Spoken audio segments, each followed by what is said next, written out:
各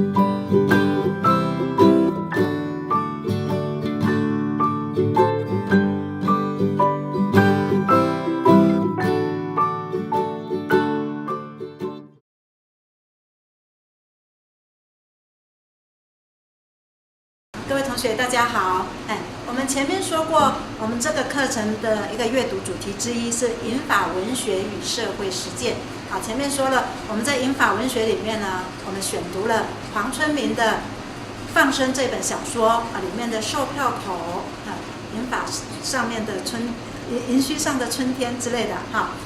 那文本阅读之后，我们就要进入社区去做服务与学习的实践。接下来我们到另外一个安养机构去服务那边的老人家。好，那这个安养机构呢是在台中南区的护理之家，叫做永耕，永远耕种的这个永耕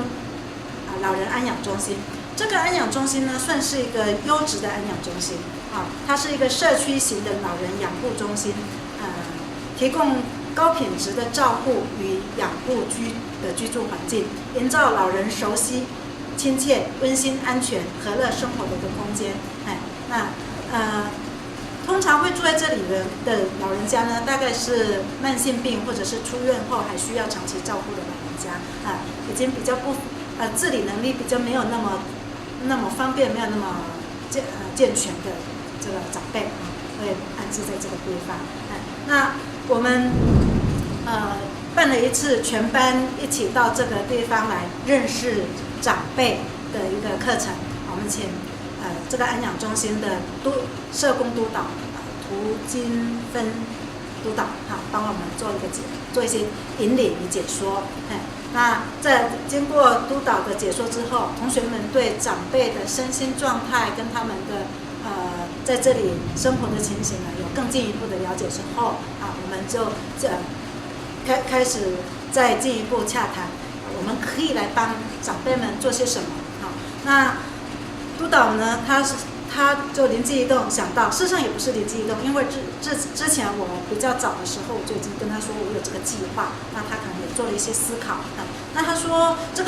个安养中心呢，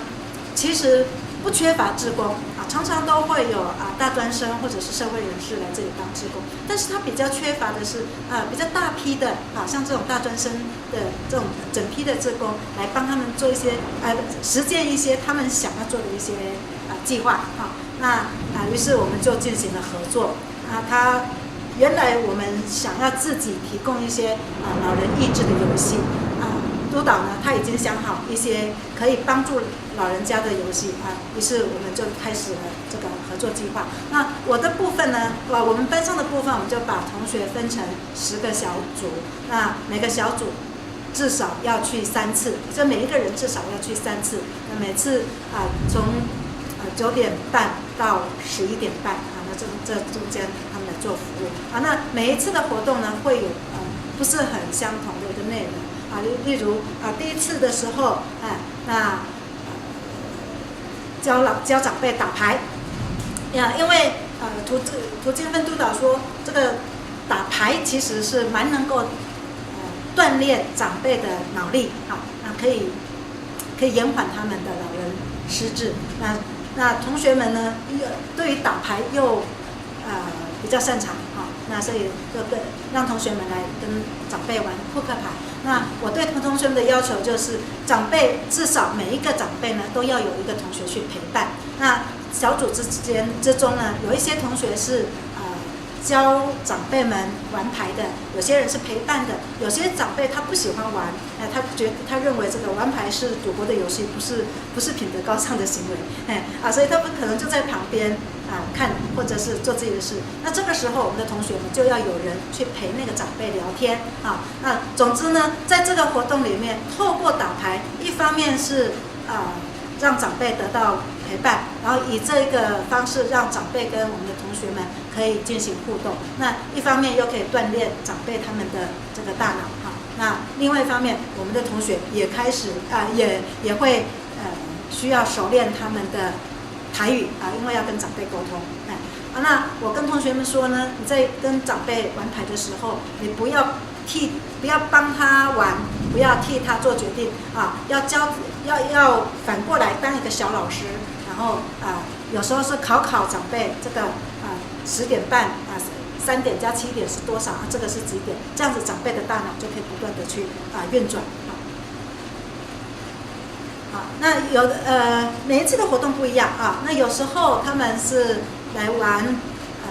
9宫格的丢球游戏，或者是桌上保龄球的游戏。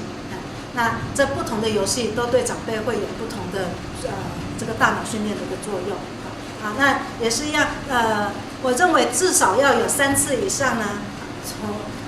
长辈跟同学们的互动才会越来越深入，那关系建立以后，才能够说出比较内心一点的话，或者是比较深入一点的这个话题。好，透过这一个学期轻盈互动的学习与同学们的社会实践，我们觉得在长辈端跟学生端都有一些学习。在长辈端呢他们得到了陪伴，在他们的生命故事也得到了倾听，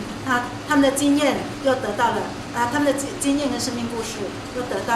了记录与传承。在学生这个部分呢，他们学习关怀与付出很多同学说他们在这里与长辈接触了之后，发现长辈没有想象中那么难相处。事实上本来嘛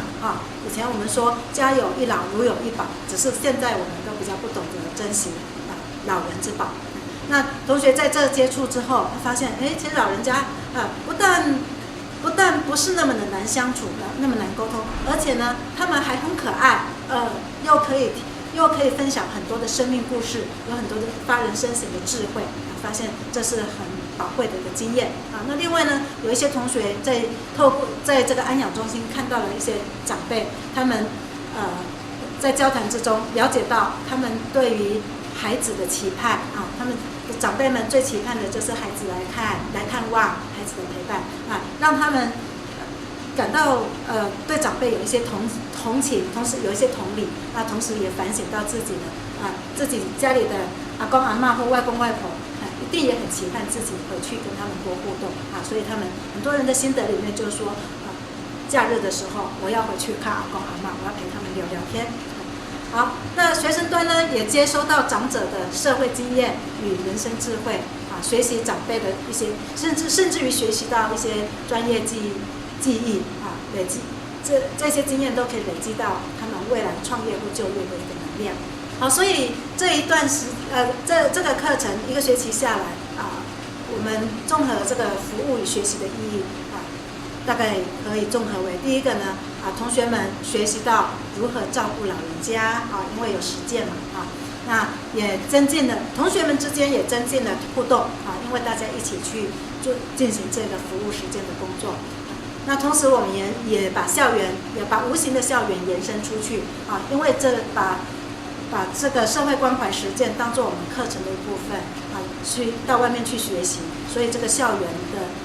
边际呢就变得很无限了所以与社区有比较良好的有更多的互动，那与社会的安养机构也有了互动那同时也促进学校与社区的友好关系那在轻盈互动之中彼此都得到了成长同学们最后再把所收集来的故事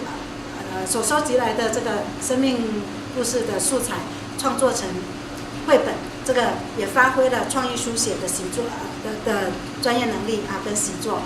那在过程中他们还有一个很大的意外的收获，就是台语进步了很多。好，那最后我们要求每一组至少要写一个生命故事，要做成一本绘本这个经历阿嬷的一生还有坚持这个故事他写的是很有意思的因为这个里面的主角里面的这个是一个一群少年就是我们的学生们去拜访一个阿嬷所以呢故事里面呢都可以看到同学们的名字跟影子，然后把阿嬷的故事跟同学们的服务情形都做了一个融合还有这个孤云独去闲这个呢就是去拜访兴隆社区那个独居老人郑阿公的故事因为这个郑阿公呢，他没有结婚，他是一个贴地砖的师傅所以也分享了很多他做事情的态度。再来还有这个我们的老人琴这个是手工绘的，然后还有这个潘阿公的故事那另外还有2本做的很精致的手工书、手工绘本，那现在就放在兴隆社区让他们做展示用。以上就是我们这个学期的成果。好，谢谢大家的收听。